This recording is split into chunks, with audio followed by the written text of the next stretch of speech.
부안군 인구가 5만 명 아래로 내려갔습니다. 5년 동안 인구가 1만 명이나 준 것인데 그 원인과 대책을 알아봤습니다. 김제 시의원들에게 돈 봉투를 전달한 혐의로 김제 지편성 축제 재전위원회 관계자가 검찰에 넘겨졌습니다. 재전위 관계자는 축제를 앞두고 시의원에게 50만 원씩 700만 원을 전달한 혐의를 받습니다. 부안군과 군산시, 익산시가 보건복지부가 시행하는 재가의료급여 시범 사업에 선정됐습니다. 해당 사업은 장기 입원 환자의 퇴원 후 생활을 돕는 사업으로 다음 달부터 추진됩니다. 순창군이 교육비 경감을 위해 대학생활지원금 8억 7천만 원을 지급했습니다.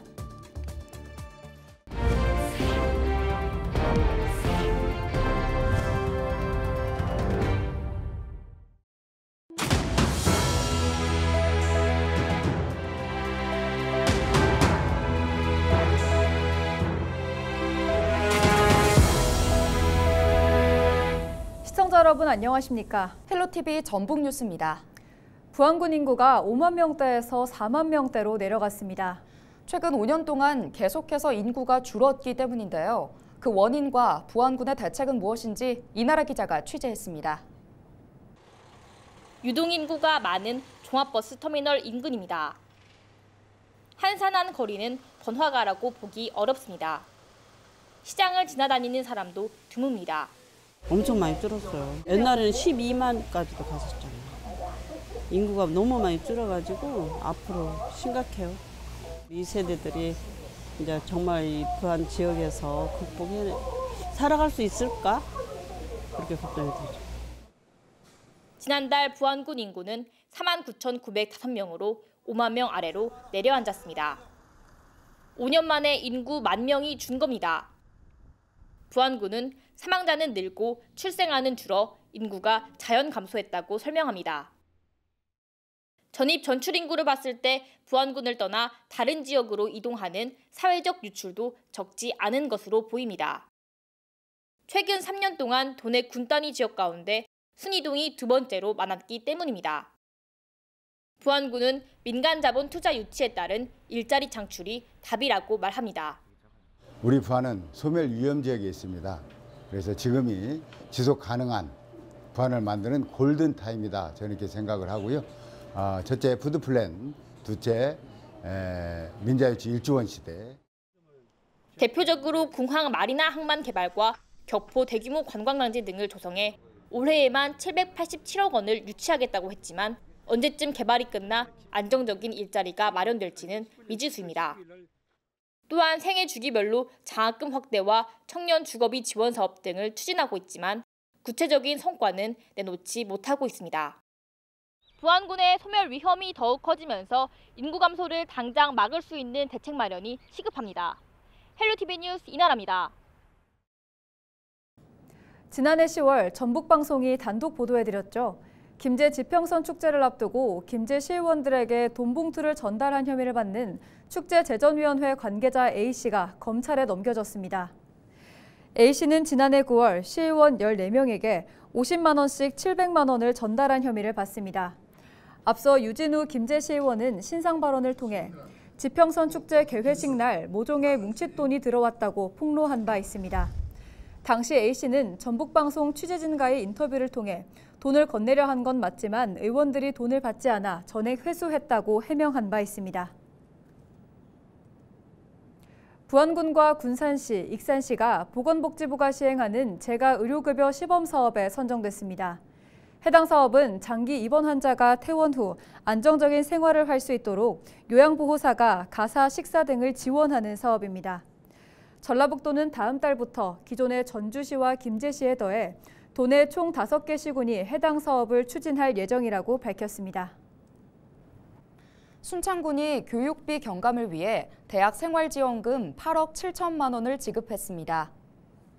순창군은 초중고등학교를 졸업한 대학생 480여 명을 선정해 1인당 최대 200만 원까지 지원금을 지급했다고 밝혔습니다. 순창군 대학생 생활지원금은 최영일 군수 공약 사업으로 오는 10월 하반기 신청을 받습니다. 부안군의회가 13일 열린 정례회에서 노을대교 4차선 확장 건설 촉구 건의안을 만장일치로 채택했습니다. 군의회는 부안군과 고창군을 잇는 해상 교량인 노을대교에 현재 왕복 2차선 건설 계획은 관광 기능에 한계가 있다고 주장했습니다. 그러면서 노을대교 왕복 4차선 확장을 통해 차량 흐름과 안전성 확보 등을 할 수 있다며 사업비를 증액해 대교 확장 건설을 요구했습니다. 전북에서 과수 화상병이 올해 들어 처음 확인됐습니다. 농촌진흥청은 13일 무주군 무풍면 사과가수원에서 과수 화상병이 발생해 역학조사가 진행 중이라고 밝혔습니다. 과수 화상병은 사과, 배 등 장미과 식물에서 발생하는 세균성 병해로 감염되면 나무가 화상을 입은 것처럼 검거나 갈색으로 마르고 전파 속도가 빠릅니다. 농진청은 무주군과 함께 화상병 발생 농가 2km 안에 있는 과수원 등을 대상으로 정밀 예찰을 벌일 방침입니다. 불특정 다수를 향한 묻지마 범죄. 최근 발생한 이 3건의 사건, 묻지마 범죄의 심각성을 보여줍니다. 이른바 부산 돌려차기 사건. 한 남성이 엘리베이터를 기다리던 여성에게 다가가더니 무차별적으로 폭행을 가합니다. 그리고는 정신을 잃은 여성을 어디론가 보이지 않는 곳으로 끌고 갑니다. CCTV 사각지대에서 성폭행한 정황까지 드러났습니다. 천인 공노할 범죄를 저지르고도 전혀 반성하지 않았습니다.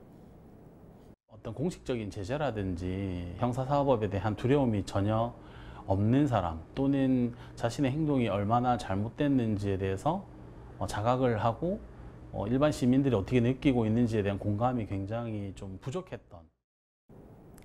자신과 같은 또래인 20대 여성을 무참히 살해한 이 정유정 사건. 살해 후 시신을 훼손하고 유기한 잔혹 범죄. 이 사건 역시 일부 묻지마 범죄의 특징을 가지고 있습니다.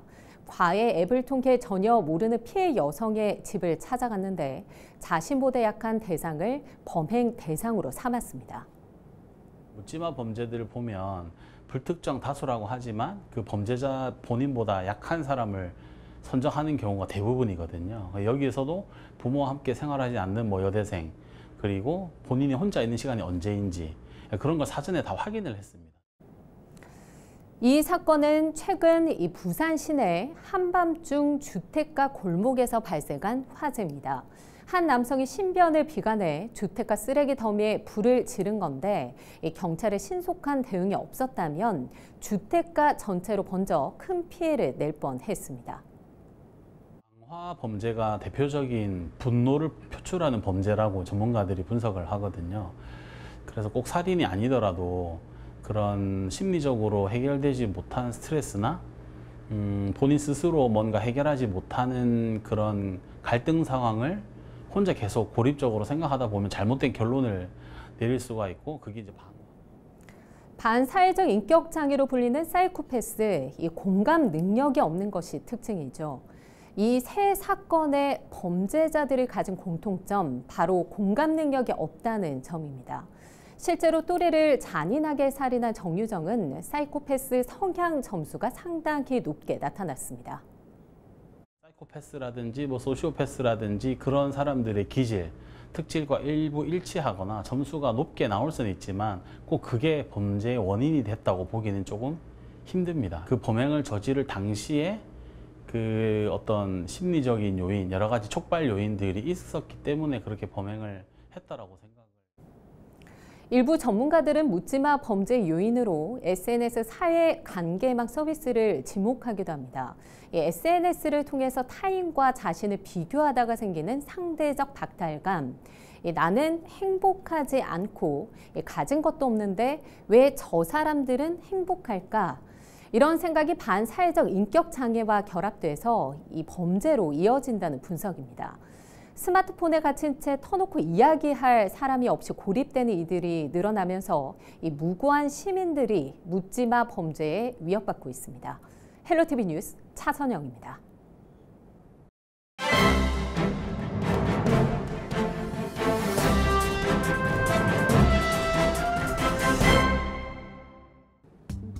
신문브리핑 전북일보 기사입니다. 이번 주가 꽉 막힌 전북의 현안을 해결할 운명의 한 주가 될 것으로 신문은 봤습니다. 국회 대정부 질문을 시작으로 국민의힘 호남권 예상정책협의회, 새만금 세계 스카우트 잼버리 연석회의 등 여야 정치권에서 그동안 해결하지 못한 전북 현안들이 다뤄지기 때문인데요. 전북 금융중심지와 관련해 전북 연고 국회의원들은 대정부 질문이 이어지는 13일 국회에서 전북 제3금융중심지를 금융중심지 기본계획에 포함할 것을 촉구하는 기자회견을 연다고 합니다. 14일 광주에서는 국민의힘 호남권 예산정책협의회가 열리는데 이날 협의회에서 김관영 전북도지사는 5건의 국가예산과 5건의 지역 현안을 정리해 각각 여당 지도부에 지원을 요청할 방침이라고 합니다. 16일에는 새만금 잼버리 침수 대책 관련 국가예산 추가 투입을 논의할 세계 잼버리 조직위 공동위원장 연석회의가 예정돼 있다고 신문은 전했습니다. 지금까지 신문 브리핑이었습니다.